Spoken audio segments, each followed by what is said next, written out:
နေ့ကဈေးထဲသွားပြီးရှင်းညှိလိုက်တယ်ဟဲ့ကောင်မဒါဘလောက်လဲ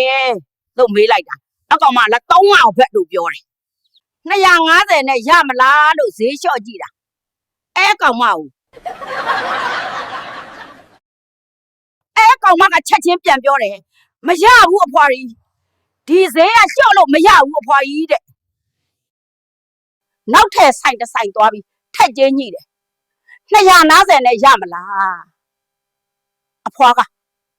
ဒီစောက်ကောင်မကလည်းငါ့ကိုဘာပြန်ပြောတာထင်လဲငါမျက်နှာကြည့်ပြီးတော့အဖွာကြီးဈေးလာတာလျှော့နေတာလားတဲ့အနေကနောက်ဆုံးရလေကတော့ပစ္စည်းမဝယ်နိုင်ပေမဲ့အရှက်တော့အခမဲ့ရခဲ့တယ်စောက်ကောင်မကြောင့်အခုအဖွာကိုကြည့်နေတဲ့သူတွေလည်းဈေးမလျှော့ပဲဈေးဝယ်ကြနာအဖွာလိုမရှက်ရအောင်ဒီနေ့ကတော့ဒီလောက်ပါပဲရှင်အဖွာရဲ့အကောက်ကို follow လေးလုပ်ပေးခဲ့နော်နောက်ရက်ကြရင်ထပ်တင်ပေးပါမယ်ရှင်